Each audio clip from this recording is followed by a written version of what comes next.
Magandang umaga po sa inyong lahat sa Pilipinas at napakagandang umaga nga po. Although dito sa amin malamig dahil nagsimula ng winter. So anyway, sa atin pong patuloy na pakikinig ng salita ng Diyos na andito na po tayo ngayon sa aklat ng Roma chapter 3. Kung mapapansin po natin dito sa mga aral ni Pablo, pinapakita po dito na makatarungan ang Diyos, na ang Diyos ay hindi nagtatangi. Ito'y patungkol sa mga Hintil at sa mga Hudyo, na ano ba ang kalamangan ng Hudyo at ano ba ang disadvantage ng Hintil. Pero pinapakita po dito na walang tinatangi ang Diyos. Ano po? So mapapakinggan natin at maunawa ng lubos na makatarungan ang Diyos, katulad nung sinabi doon sa chapter 2 kahapon, na matuwid ang hatol ng Diyos, na pinaparusahan ng Diyos ang tao ayon sa kanilang ginagawa. It's either ito ay believer o unbeliever, kapag nagkasala ay pinaparusahan ng Diyos. So na maintindihan po natin, at ito po ang tinutukoy ngayon sa atin pong pakikinig ng salita ng Diyos. Amen? So bago po ang lahat, minsan pa hilingin po natin ang patnubay ng banal na Espiritu upang maintindihan natin at maunawaan nating lubos ito. So let's pray. Aming Diyos na banal, Ama, na nasa langit na nakatunghay sa amin, Lord. Dalangin po namin ang iyong banal na Espiritu, Ama, na magbukas ng puso't kaisipan ng bawat isa sa amin. Ganun din po sa akin, Ama, na makontinuous ko pumataw sa ito, Panginoon, na nasa ilalim ng kapangyarihan ng iyong banal na Espiritu, na siyang nagpapaunawa at nagtuturo sa aming lahat na mga nakikinig sa oras na ito. Kaya salamat po, O Diyos, patnubayan niyo po kami at ang mga puso ng mga nakikinig, buksan niyo nawa po, O Lord, ang kanilang pagdinig at ang kanilang puso upang maunawaan naming lahat ang kadakilaan niyo po sa aming buhay. Maraming salamat po, Ama, at ang dalangin namin ito sa pinasasalamat namin sa kabutihan ng iyong dakilang pangalan, sa pagtuturo niyo po sa amin sa pamamagitan ng iyong banal na Espiritu. Pinasasalamat namin ito sa iyo, Ama, sa ngalan ng aming Panginoong Hesukristo. Amen.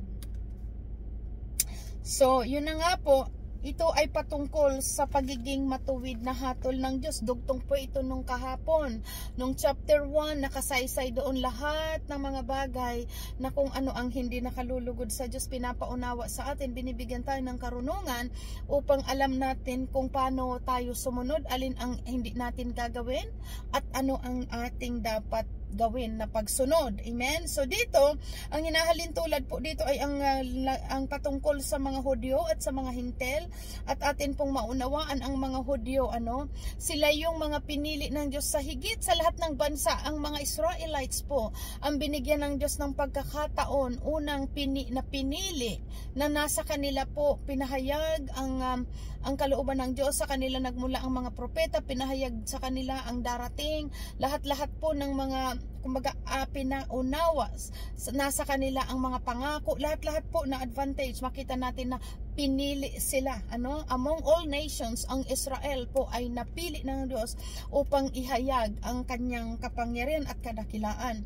So ngayon, kaya dito natin maintindihan, pero sa atin pong pag-aaral, kahit nasa kanila ang pangako ng Diyos, kapag nagkasala ay pinarurusahan. So ganun din po sa ating kaunawaan, maging tayo mga Kristiyano, mga believers, nasa atin yung favor ng Lord, pero dahil sa kapag nagkasala ang sino man ay may kaparusahan. Ganun po ang Diyos na makatarungan. Hindi siya nagtatangi ng tao, pantay patas. Kumbaga ang Diyos na humatol, base din, hinahatulan ng Diyos ang tao ayon din sa ginawa ng tao. So napakalinaw po na ang tao rin ang gumagawa ng bagay na kanilang ikakasama o kanyang ikakaparusa, dahil po ang Diyos nakabase sa ating mga ginawa ayon sa kanyang sinabi. Kumbaga gagantimpalaan o parurusahan ang tao ayon sa kanilang mga ginawa. Kaya binibigyan tayo ng wisdom, ng karunungan ng Diyos kung ano ang tama at mali, at tinuruan tayong mas piliin natin ang sumunod sa kanyang kalooban. Amen? So ngayon, chapter 3. Kung gayon, paano nakalalamang ang Hudyo sa hindi Hudyo? Kasi malinaw po doon sa chapter 2 na talagang ang mga Hudyo ang napili. So ngayon, ito ang sabi dito. Kung gayon, paano nakalalamang ang mga Hudyo sa hindi Hudyo? Ano ang kabuluhan ng pagiging tuli napakarami, sabi dito. Kasi kung makikita po natin dito para maintindihan natin, sa verse 25 ng chapter 2, dito sa unahan, pinakita doon na yung ang isang kumbaga covenant ng mga Hudyo bilang isang mga pinili ng Diyos, kailangan silang ituli. Doon yun sa Old Testament, kung makikita po natin, kapag ikaw ay isang Israelita, kailangan kang dumaan doon sa ginagawang pagtutuli as a covenant nila yun sa Diyos na ginagawa. So ngayon, sila yung mga pinili, tulad ng sabi ko nga po, sila yung mga pinili at gumagawa ng ganito, yung mga Israelites. Kaya tinatanong dito, kasi sinabi doon sa chapter, na kumbaga, basahin ko po, atras lang tayong konti para maintindihan natin dito. Yung nabasa natin sa chapter 2. Ngayon, sa verse 25, mahalaga lamang ang isang pagiging tuli kung tumutupad ka sa kautusan, subalit kung lumalabag ka sa kautusan, para ka na rin hindi tuli. So parang kinukumpare kasi dito po ang mga Hintel at ang mga Hudyo, dahil ang mga Hintel, hindi sila gumagawa ng mga ganong klase ng pagtutuli, dahil ito'y nakakamand lamang sa mga Hudyo sa tuntunin mula kila Moses. Yun yung kanilang covenant sa Diyos. So kaya pinapakita dito. So ngayon, kung sabi dito, kahit ikaw ay tuli, pero hindi ka naman gumagawa ng pagsunod sa Diyos, walang kabuluhan ang iyong pagiging tuli. So ito po ang pinapakita dito. Kaya dito sa chapter 3, dito tinatanong, kung gayon, paano nakalalamang ang Hudyo sa hindi Hudyo? Ano ang kabuluhan ng pagiging tuli? Ngayon dito pinapa-explain ni Pablo ang kasagutan sa verse 2. Napakarami, sabi niya. Una sa lahat, ang mga Hudyo ang pinagkatiwalaan ng mga pahayag ng Diyos. So nasa Hudyo po, among all nations, tulad ng sabi ko nga po, nasa mga taga-Israel, nandoon sa kanila pinagkatiwala ang pagpapahayag ng patungkol sa mga pangako ng Diyos. Sila ang pinili, kumbaga. Sa verse 3, ano nga kung hindi naging tapat ang ilan sa kanila? Ang ibig sabihin ba niyon ay hindi na rin naging tapat ang Diyos? Hinding-hindi. Ang Diyos ay tapat at totoo kahit na sinungaling pa ang lahat ng tao. Kasi makikita po natin dito, nakikita po natin sa Old Testament, it's a good example na nabasa po natin sa mga Israelites, na kahit anong pinapakita ng Diyos, ng kabutihan sa kanila, naroon pa rin yung pagsuway. Matapos na ipagkaloob sa kanila ang mga kahilingan nila, kung ano-ano mga hinihiling nila kay Moses, and then idalapit ni Moses sa Diyos, and then ipinagkakaloob ng Diyos. After noon, na matanggap nila kung anumang mga bagay na mga hinihiling nila, anong nangyayari po? Nagre-reklamo pa rin ang mga Israelita. So, reklamador. Kaya tinatanong dito, kung hindi ba naging tapat ang mga Israelita, hindi rin ba naging tapat ang Diyos? Kaya sabi ditong hindi po. Nanatiling tapat ang Diyos sa ating lahat. Maging sa atin po, despite doon sa mga kasalanan nating ginawa, patuloy pa rin pang manumbalik tayo sa Diyos, naging tapat pa rin ang Diyos. Hindi nagbabago ang pag-ibig ng Diyos. Yun po ang lagi nating tatandaan. Yaman lamang, napaparusahan nga lang ang tao ayon sa kanilang mga gawa, na ang tao ang nag-choose ng kanilang kapahamakan, ang tao ang pumili ng ayon sa kanilang ikakapahama. Kaya malinaw po dito, tapat ang Diyos, patas ang Diyos. Hindi man lang siya nagtatangi, pero depende sa tao po. Kasi malinaw pinapaunaw dito, Hentel o Hudyo ay pinaparusahan ng patas ayon sa kanilang mga ginagawa. Amen? So ito po ang pinapaunahan. Ayon sa nasusulat, kapag ikaw ay nagsalita, mapapatunayan kang matuwid, at kung ikaw ay hatulan, ikaw ay mananaig. Ngunit kung ang kasamaan natin, pakinggan nyo po ito kasi ito ang kadalasan ng tao. Ngunit kung ang kasamaan natin ay nagpapakilala ng katarungan ng Diyos, masasabi ba nating hindi siya makatarungan dahil tayo'y pinarurusahan niya? Ulitin ko po. Ngunit kung ang kasamaan natin ay nagpapakilala ng katarungan ng Diyos, masasabi ba natin na hindi siya makatarungan dahil tayo pinarurusahan niya? Ganyan ang pangangatwiran ng tao. Kaya sabi dito ni Pablo, hindi. Kung hindi makatarungan ang Diyos, paano niya hatulan ang sanlibutan? Yun nga po, kung ang Diyos, kasi ang God is a sa perfect judge, judge, malinaw po ang judge sa ating maging dito sa mundo. Ang kaunawa natin sa judge, sila yung mga nasa Supreme Court na sila sa kanila nagmumula ang final decision sa mga kaso, sa mga ginagawang kasalanan ng tao. Ang judge po dinadala sa hukuman ang kanilang mga reklamo, at doon pinapakinggan ng judge kung ano ang katotohanan, at ang judge po ang nagsasabi kung ano ang dapat parusa. So sa ating spiritual life, ito malinaw sa ating pag-aaral na talagang nasa huli ang paghuhukom. Sa huling mga araw, doon tayo husgahan. Sa muling pagbalik ng Panginoong Hesus, husgahan tayo ayon sa ating mga ginawa. Nasa huli po ang final judgment. Kasi maging sa judge, hindi naghahatol ang judge ng advance, kundi laging doon hanggang masuri lahat ng judge tungkol sa kaso, doon lamang siya nagbibigay ng kung ano ang nararapat na parusa doon sa taong nagkasala. So ganito po ang Panginoong Hesus. Kaya sabi dito sa 6, kung hindi makatarungan ang Diyos, papaano na hahatulan ang sanlibutan? Kasi hahatulan nga tayo ayon sa ating mga gawa. Ayon sa ating mga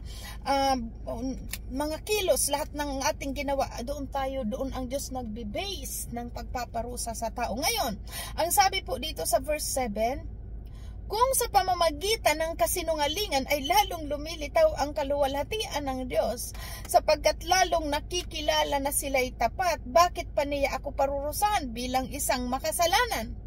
Kung gayon, bakit hindi nating sabihin, gumawa tayo ng masama kung mabuti naman ang magiging bunga nito? Ganyan daw ang itinuturo namin, sabi ng mga naninira sa amin. Sila'y parurusahan ng Diyos at iyan ang nararapat. Ito po yung mga rason ng tao, Anong mga rason na katulad ng mahalimbawa natin dito sa mga bagay na to? Halimbawa, okay lang naman magnakaw. Kasi, naitutulong ko naman sa kapwa. Diba? Mga ganon. Halimbawa, para bang okay lang gumawa ng masama kung ang bunga nito ay makakabuti. Hindi po, never magbunga ang masama ng mabuti. Malinaw sa ating pag-aaral na ang Diyos at ang dyablo ay hindi pwedeng magsama. Talagang hindi. So, ibig sabihin, pinapaunawa po dito sa atin, na katulad ng kasabi ng karamihan, ganyan ang mga pangangatwiran ng tao, na kung kami naman ay sa tingin naman namin, kahit ito ay nagsasabi ako ng kasinungalingan, kung ito na may magdudulot ng kabutihan, ano ngayon? Diba? Hindi pwede.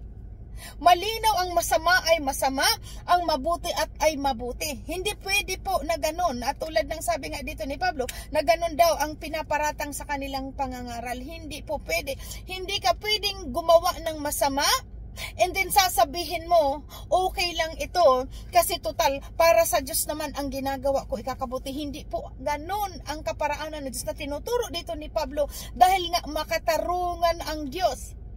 Paparusahan ng Diyos ang bawat gumagawa ng pagkakasala. Kaya kahit pa sasabihin ng tao, nagsinungaling ako pero nagbunga ito ng kabutihan, hindi po, dahil ang kasalanan ay kasalanan. Amen? Kahit ano pang explanation ng kasalanan is kasalanan. Hindi pwedeng mangyari, tulad ng sabi dito sa verse 7, kung sa pamamagitan ng aking kasinungalingan ay lalong lumitaw ang kaluwalhatian ng Diyos, sapagkat lalong makikilala na siya ay tapat, bakit pa ako parurusahan bilang makasalanan? Kasi nga, malinaw ang kasalanan, may kaparusahan. Malinaw ang kasalanan ay may pakarusahan. Kaya hindi tayo uudyukan ng Espiritu ng Diyos na gumawa ka ng kasinungalingan. Anyway, ang dulo niyan maganda. Hindi po, it's impossible. Kumbaga, it's a lie. Ibig sabihin, panlilin lang ng dyablo sa tao. Dahil malinaw ang Diyos. Una, God is a holy God. Napakalinaw sa ating pag-aaral. At hindi man lamang siya pwedeng lapitan o lagyan ng anumang kasalanan. Amen? So, hindi siya tatanggap ng mga bagay na mula sa kasamaan, and yet sasabihin mabuti naman ang naibunga. No. Hindi po pwede. Kaya itong pinaliwanag dito ni Pablo, hindi. Sabi niya dyan na talagang hindi pwedeng ganun. Sila'y parurusahan ng Diyos at iyan ang nararapat. Yan, sa mga makasalanan. So ngayon, dito tayo sa verse 9, walang sino mang matuwid. Okay, pakinggan po natin. Ano ngayon? Ang kalagayan ba nating mga Hudyo ay mas mabuti kaysa sa mga Hintel? Hindi. Tulad ng aming napatunayan na ang lahat ng tao ay nasa ilalim ng kapangyarihan ng kasalanan, maging Hudyo man o Hintil ayon sa nasusulat. So ibig sabihin, although ang mga Hudyo ang nandoon sa kanila, na nasa kanila ang promise ng Diyos. So ngayon, ano ngayon? Sabi dito, ang kalagayan ba ay mas mabuti ba ang mga Hudyo? Mas may mabuti ba kaysa sa mga Hintel? Sabi ni Pablo, hindi. Kasi malinaw po, although may pangako ang mga Hudyo mula sa Diyos, pero ang Diyos ay hindi magkukonsinti ng kasalanan. Same thing po sa ating mga Kristiyano. Kahit ikay sinabing Kristiyano, nasa simbahan, nagba-Bible study, o anong ginagawang mga religious na bagay, na pagtulong sa pagsisikap, nagiging masikap sa pagtulong sa church, sa mga gawain sa church. Kapag ikaw nagkasala, may kaparusahan. Napakalinaw po dito pinapatunayan ng Diyos na kahit pa ang mga Hudyo, nasa kanilang pangako ng Diyos, na kapag sila'y lumabag sa kalooban ng Diyos, sila rin ay may kaparusahan. Hindi pwedeng sabihin, yung mga Hintil na hindi sa kanila nakalagay ang pangako, sila ay kahit kumbaga sila lang ang may kaparusahan at ang mga Hudyo ay hindi sila parurusahan dahil pinili ng Diyos. Hindi po ganun ang Diyos. Patas ang Diyos, tulad ng pinapaunawa. Kaya pinapaunawa dito sa verse 10, ayon sa nasusulat, pakinggan po natin, walang matuwid, wala kahit isa, walang nakakaunawa, walang naghahanap sa Diyos. Ang lahat ay lumihis ng landas at nagpakasama, walang gumagawa ng mabuti, wala kahit isa. Parang bukas na libingan ang kanilang lalamunan. Pananalita nila'y pawang pandilinlang, ang labi nila'y mga kamandag ng ahas, puno ng pagmumura at masasakit na salita ang kanilang bibig. Wala silang atubili sa pagpatay ng kapwa. Parang dinaanan ng salot ang kanilang madaanan. Hindi nila alam ang daan ng kapayapaan. Hindi sila marunong matakot sa Diyos. So, ito yung tinutukoy po dito, yung mga tao nung bago pa ang Panginoong Hesus, ito kaya yung makita po natin yung 10 Commandments na yun, hindi naging sapat. Dahil walang taong matuwid, katulad hindi napabanal ang tao sa pagsunod po sa kautusan. Nais ko pong maintindihan po natin ang ating pinag-aaralan na to, para dito natin lubos makita na talagang ito ang tinutukoy doon, na hindi ito ayon sa ating gawa. Pero pakinggan po natin para hindi natin na misinterpret ang patungkol sa it's not by work but by grace. Maintindihan natin ito dahil malinaw dito, walang sino man ay ang matuwid, lahat ay lumabag sa Diyos, katulad ng nasasay po dito mula verse 11 and verse 18, walang sino mang matuwid sa harapan ng Diyos. Pero pakinggan po natin dito sa mga susunod. Alam natin sa verse 19, alam natin na anumang sinasabi ng kautusan ay sinasabi sa mga nasasakop nito upang walang maidalahilan ang sinuman, at dahil dito'y mananagot ang lahat sa Diyos. So malinaw po, yung kautusan na yun sinasabi sa mga taong nasasakop ng kautusan. Sinong nasakop ng kautusan? Kanino binigay ang kautusan? Mula kay Moses doon sa mga Israelites po itong kautusan na ito, 10 Commandments. Ngayon, pagdating sa verse 20, walang taong mapapawalang sala sa paningin ng Diyos sa pamamagitan ng pagsunod sa kautusan, sapagkat ginagawa ang kautusan. Ang ginagawa ng kautusan ay ipaalam sa tao na sila'y nagkasala. So, ibig sabihin po, yung 10 Commandments na yun, kita niyo po, kung maalala niyo sa 10 Commandments, huwag kang papatay, huwag kang mangangalunya, huwag kang mag-iimbot, huwag kang magsisinungaling, huwag kang magnanakaw. Lahat ng 10 Commandments, So, wala pong nakagawa noon. Malinaw, lahat ay nagkasala, walang matuwid kahit isa. So ngayon, ano ngayon? Papaano ngayon napawalang sala kung hindi nakakagawa? Kasi makita po natin, nakagawa ngang hindi siya nangalunya o hindi naman nagnakaw naman siya. Hindi nga siya nagnakaw, sinungaling naman siya. So ibig sabihin, wala pong nakakagawa ng mga bagay ng tungkol doon sa kautusan at pinapakita ng kautusan na yon, ano po, upang malaman ng tao, katulad ng sabi dito sa verse 19, alam natin ang anumang sinasabi ng kautusan ay sinasabi sa mga nasasakop nito upang wala silang maidahilan at dahil dito'y mananagot ang lahat sa Diyos. So ibig sabihin, dahil doon sa kautusan na yun, naiintindihan nila kung ano ang masama at mabuti. Ano po? Ano yung dapat sundin at anong hindi? Ngayon, dahil napakalinaw po sa ating pag-aaral, maging sa ating mga sarili po, hindi po natin kayang baguhin ang ating sarili. Hindi sapat ang kakayahan ng tao na ma-perfect yung 10 Commandments. Okay? At malinaw dito, hindi natin ito pinapawalang bisa ayon sa huling verse nito. Kundi ito'y pinapagtibay kasi bakit po pinapaunawa sa atin dito ng salitang ito sa chapter 3. O babasahin ko ngayon sa 21. Na ang pagpapawalang sala ng tao, pagpapawalang sala ng Diyos sa tao ay sa pamamagitan ng pananampalataya. Okay, pakinggan po natin. Verse 21, ito po ang sabi dito, ang pagpapawalang sala ng Diyos sa tao.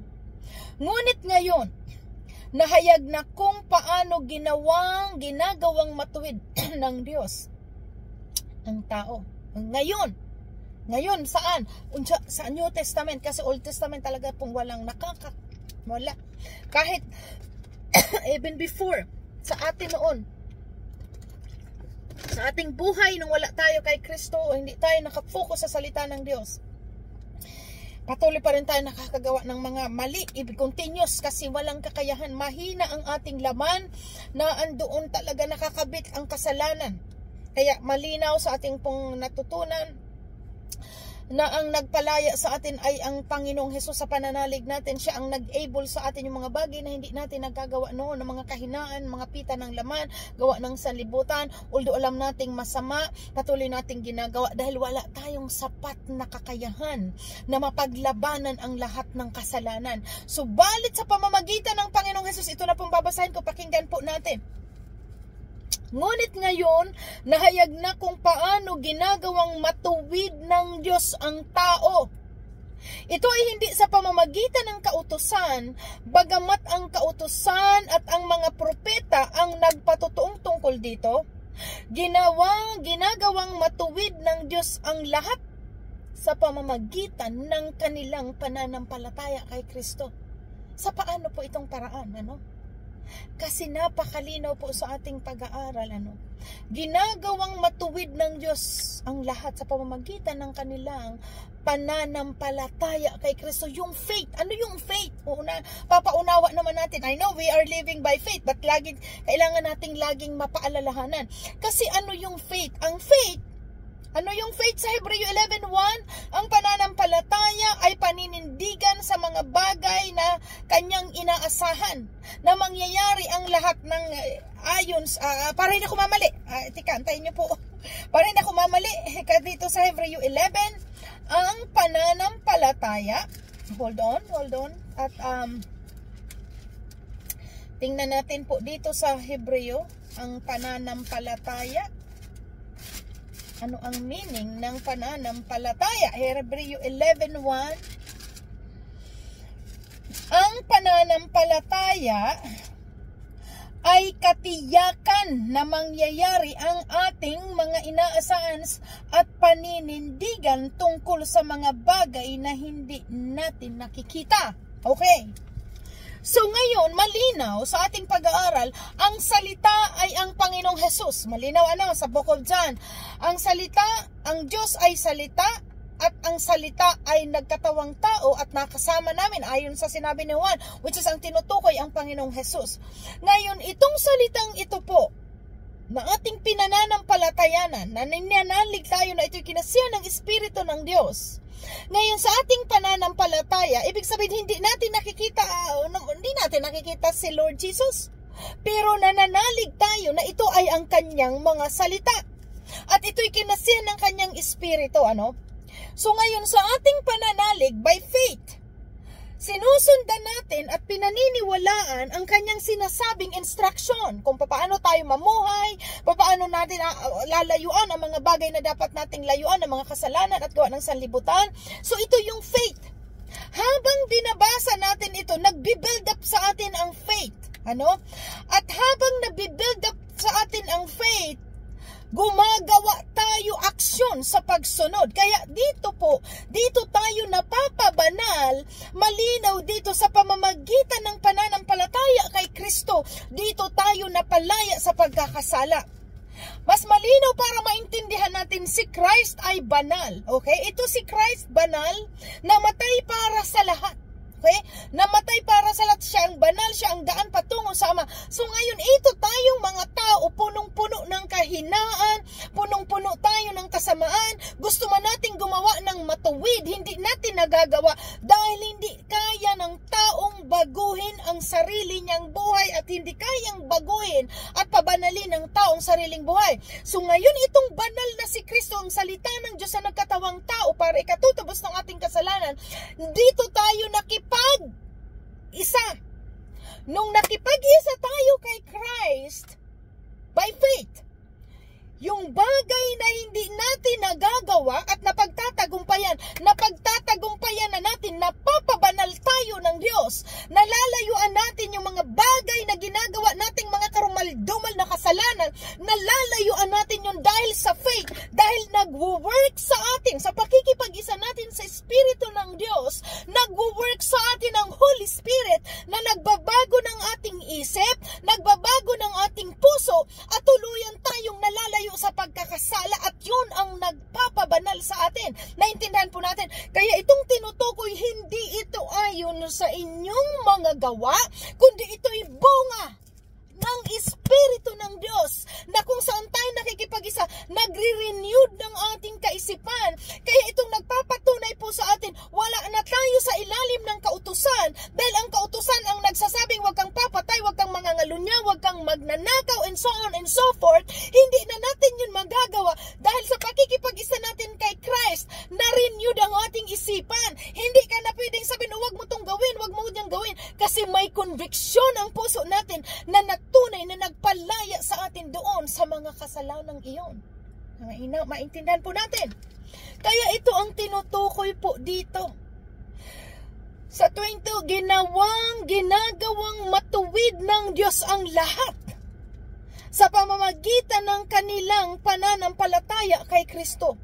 Walang pagkakaiba ang mga tao, sapagkat ang lahat ay nagkasala. Lahat po ay nagkasala. Yan ang maintindihan. At walang sino mang nakaabot sa kaluwalhatian ng Diyos. Dahil hindi ito kaya ng tao. Malinaw sa New Testament, dahil that time, sa sariling gawa, hindi talaga. May mistake ka talaga, may sasablay ka doon sa 10 Commandments na hindi kaya. So ngayon, yung hindi kaya ng tao, malinaw dito, hindi naabot ang kaluwalhatian ng Diyos ng tao. Kaya sa pamamagitan si Christ na po ang pinadala ng Ama, upang sa ating pakikipag-unite kay Christ, yung bagay na hindi natin kaya, nagagawa na natin na-overcome, and that is the Word of God na nagtuturo sa atin. Kaya bakit ko sinasabi sa ating lahat, basahin ang salita ng Diyos, dahil ito po ang nagbibigay kalakasan sa atin, ito ang nagbibigay karunungan sa atin, naiintindihan natin ano ang kahihinatnan kapag patuloy tayong gumagawa ng pagkakasala. So nabibuild up yung fear, yung banal, yung holy fear, na build up sa ating puso, at tayo po ay lumalayo sa pagkakasala. Kaya tayo napapabanal, at doon pumapasok kung tayo napapabanal, kung tayo ay nabago ng Diyos, kung nalayuan natin ang lahat ng uri ng mga bagay na karumal-dumal na ginagawa natin before, nagawa ng sanlibutan, kung tayo nakakaiwas doon at sumusunod sa Diyos, hindi tayo ito, kundi yung Espiritu ng Diyos na nag-i-able sa atin. Amen? So napakalinaw po ito. Kaya sabi dito sa 24, Ngunit dahil sa kanyang kagandahang loob na walang bayad niyang ibinigay, sila ay itinuring na matuwid sa pamamagitan ni Kristo na siyang tagapagpalaya sa kanila.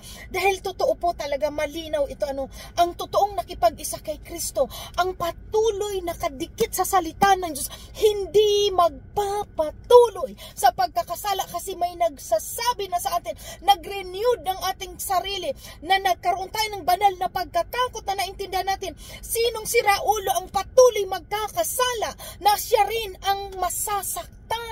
Napakalinaw po sa bawat ginagawang pagkakasala ng tao, siya ang nag-iipon ng kanyang sariling kaparusahan. Ganyan patas ang Diyos. Paparusahan ka ayon sa iyong ginawa.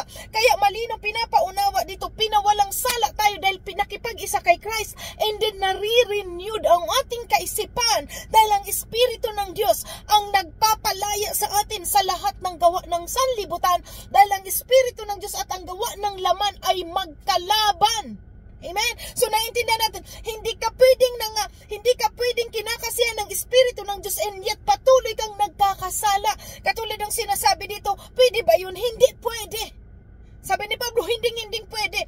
Kasi malinaw, hindi sasang-ayon ang Diyos sa paggawa ng kasalanan. Ngayon, kung tayo'y napapabanal, kasi dahil ito ay nakababad tayo sa salita ng Diyos, na siya ang nagre-renew ng ating kaisipan. Amen?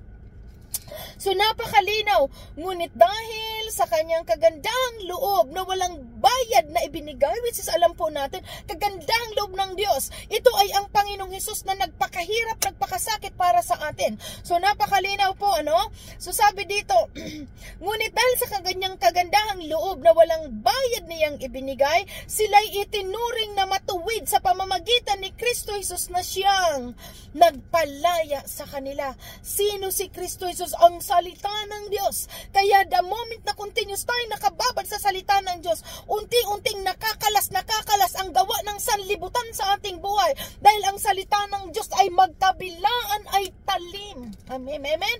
Na iso itong talagang nagpipenetrate sa kailaliman ng ating kaluluwa, natutumbok nito ang kasalanan ng tao. At dito natin nare-realize at doon tayo nakakapag-desisyon na layuan ang mga bagay na mga kasalanan sa mundo, dahil ang bawat kasalanang continuous na ginagawa ay may kaparusahan. Hindi nagtatangi ang Diyos, tulad ng sinasabi dito, hindi porke ikaw nasa simbahan pero continuous nagkakasala ay ligtas ka na. Malinaw po, walang makakapasok sa karya ng Diyos na patuloy nagkakasala. Ngayon, masasabi ba nating banal na tayo? Ang kabanalan po natin ay hindi nagmumula sa ating sarili, kundi napakalino, napapabanal tayo dahil dito sa salita ng Diyos na patuloy nating pinanampalatayanan, pinapaniwalaan at inaaksyonan. Kaya faith with action, hindi pwedeng nandyan ka lang, nakikinig, pero hindi mo ginagawang instruction ng Diyos na layuan ng kasalanan. Hindi po yun pananampalataya. At malinaw dito, ang pananampalataya ang nagpalaya sa atin sa lahat ng mga kasalanan. Amen? Verse 25, siya ang inialay ng Diyos bilang handog upang sa pamamagitan ng kanyang dugo ay mapatawad ang lahat ng sumasampalataya sa kanya. Sa pamamagitan ng kanyang dugo ay mapatawad ang lahat ng sumasampalataya. Naintindihan natin faith. Ang faith, pananalig. Nananalig tayo dito, na ito ang salita ng Diyos. At ang malinaw, ang pananalig dapat ay may kalakip na gawa. Kapag sinasabi nating nananalig tayo at ito ang salita ng Diyos nagbibigay sa ating instruction, abkus susundin natin ang kanyang instruction. Yung pag-act, nabasa natin dito, layuan mo ang mga kasamaan, katulad ng sa chapter 1 ng Roma, nakasaysay doon lahat ng kinasusuklaman ng Diyos. Nakasulat doon, nakalagay doon ang lahat-lahat na, balikan nyo po ang chapter 1, nakasaysay dyan ang lahat ng karumaldumal at yan ang instruction ng Diyos. Ngayon kung nananalig tayo na yun ang instruction ng Diyos, lalayuan natin ang anumang bagay na nakasambit doon na dapat nating layuan. At yan yung faith with action na siyang nagpapabanal sa atin ayon sa ating pananalig sa Kanya. Malinaw? So ito po, Ginawa ito ng Diyos upang patunayang siya'y matuwid, sapagkat noong unang panahon ay nagtimpi siya at pinagtiisan ang mga kasalanang ginagawa ng tao. Matagal na panahon, from the beginning po. Nagtimpi, pero ngayon nung dumating ang Panginoong Hesus, dito na po talagang walang exemption, walang exempted. Binigay ng Diyos ang kapatawaran para sa lahat. Walang pinili anong bansa, anong lahi, anong kulay. Lahat po binigay ang kapatawaran ng Diyos sa sino mang tatanggap sa Panginoong Hesus.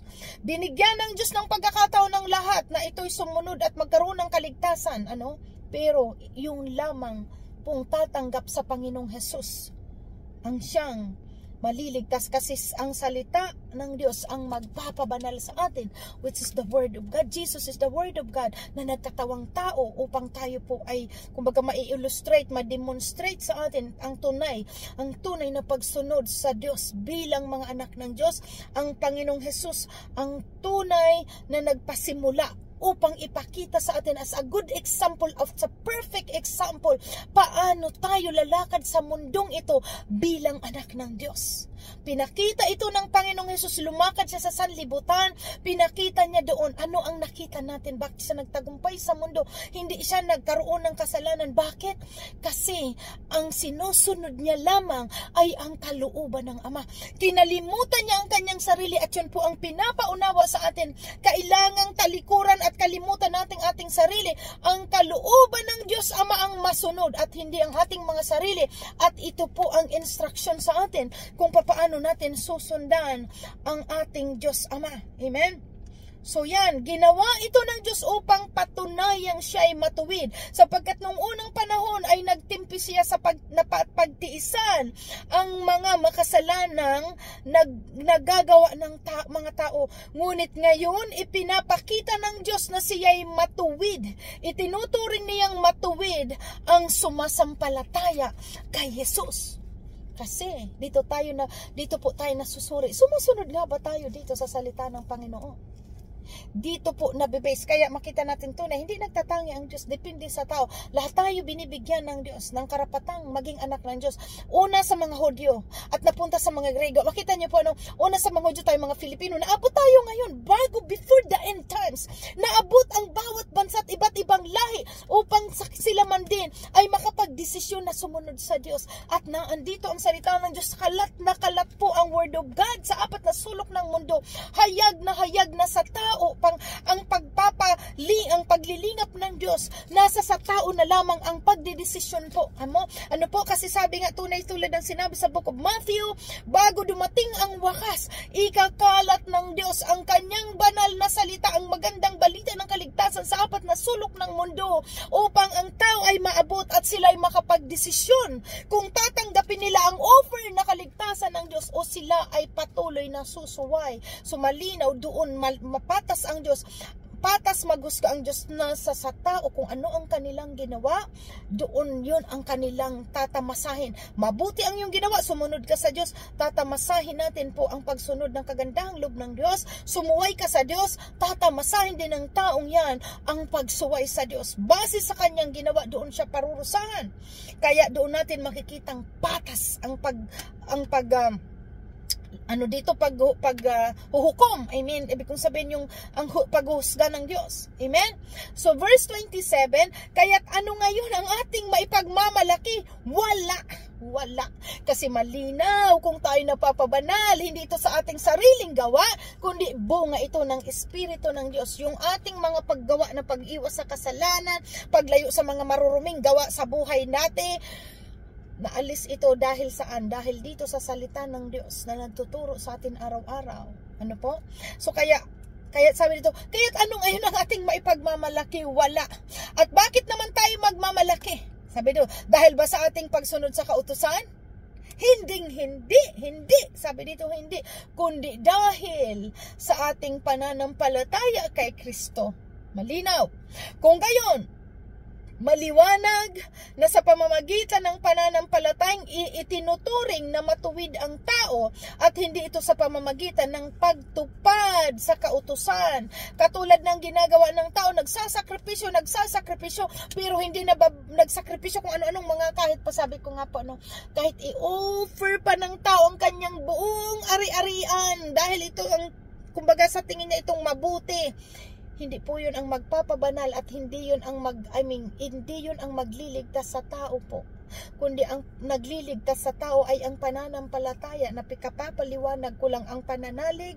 Ibig sabihin, nananalig ka na itong salitang ito ay totoo. So habang tinuturuan tayo ng Word of God, anak ko, layuan mo ang mga lahat ng karumihan, lahat ng mga pagkakasala sa mundo, layuan mo. At kapag nananampalataya tayo, naniniwala tayo dito, and then nag-a-act tayo. Faith with action. Nag-act tayo at ito po ang nagpapabanal sa atin. Dito nalulugod ang Diyos sa atin. Ano? Sa ating pananampalataya.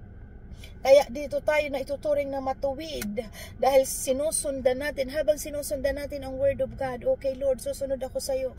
Ang kalooban mo ang masunod at hindi ang aking sarili, na kahit ang katawan ko o ang isip ko, ang buhay ko, gustong gusto ang sanlibutan. Pero dahil sinabi mong layuan ito, lalayuan ko ito. Lahat ng uri ng masama, lalayuan ko kasi ito ang bilin mo. Yan po ang meaning ng faith. So ibig sabihin, napapabanal tayo dahil sa ating pagsunod sa Diyos. Amen? So yan, ang Diyos ba ay Diyos lamang ng mga Hudyo? Hindi ba? Diyos din siya ng mga Hintil? So napakalinaw. Oo, siya ay Diyos ng mga Hintil sapagkat iisa lamang ang Diyos. Kapwa nila itinuturing na matuwid ang mga Hudyo at mga Hintil sa kanilang pananampalataya. So malinaw po, talagang it's about faith. Kaya kailangan we have to live by faith. Ang lahat ay ayon sa pananalig. 31, pinapawalang saysay ba namin ang kautusan dahil sa pananampalatayang ito? Hinding-hindi. Sa halip, pinagtitibay pa nga namin ito. So, malinaw, hindi natin pinapawalang bisang kautusan kasi ang kautusan, yan ang nagpapakita sa tao ng tama at mali. Nagkakamand, layuan mo ito. At yun nga, sa pananalig natin sa Diyos, nagkakaroon tayo, dahil nananalig tayo sa Panginoon, yung faith na yun yung nagtuturo sa atin. Pinaliwanag ko na po ito, nawa naintindihan nyo po, paulit-ulit natin in-explain, na kung tayo napapabanal, hindi ito sa ating gawa, kundi yung pakikipag-isa kay Kristo, katulad dito. Siya ang nagbabago ng ating kaisipan. Kaya ito ang mahalaga sa lahat ay salita ng Diyos. Dito tayo mababago. Kaya wag tayong magtaka. Bakit? Kasi kanong unang panahon din, ganun ako, nag-i-struggle ako sa aking buhay. Nag-i-struggle ako. Gusto kong magbago. Gusto kong layuan ang masama. Hindi ko magawa. Dahil malinaw, hindi natin kayang pabanalin ang ating sarili. Not unless na magbabad tayo sa Word of God na nagbibigay instruction. Dahil dito nagsisimula ang pananampalataya. Pakikinig at pakikinig ng salita ng Diyos. Dito nagmumula ang pananampalataya. Pananampalatayang may kalakip na gawa. Lahat ng itinuturo sa atin ng Diyos, layuan natin. At ito po ang nagpapabanal sa atin ay ang salita ng Diyos at hindi ang ating mga sarili. So napakalinaw po rin ang Diyos. So dito ako magtatapos. God bless everyone. Nawa maintindihan po natin. Tingnan nyo po, continuous magbasa. Napakaganda, katulad ng chapter 1, chapter 2 nitong Roma, at nakikita po natin dito ang kagandahang loob ng Diyos at lalo nating naiintindihan na tunay po na talagang dakila ang Diyos sa ating buhay. Dahil sa Panginoong Jesus, tayo po ay nakalaya sa anumang bagay na umalipin sa atin noon, nang maintindihan natin na talagang makipag-isa tayo kay Christ, manampalataya, at doon tayo mapapabanal. Amen? Purihin ang Diyos. So God bless everyone. Let's pray. Hallelujah. Lord, we thank you so much. Pinupuri ka namin, pinasasalamatan ka namin sa lahat ng karunungang ito, o Diyos, na pinapaunawa niyo po sa amin. Salamat po, Holy Spirit, na continuous ang binubuksan ng aming kaunawaan.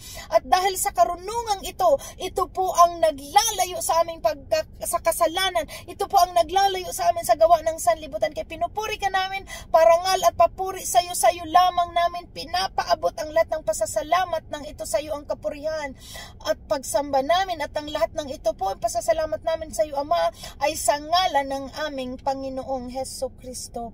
Amen. Amen. God bless. Bye-bye. Until next week po. Bye. God bless.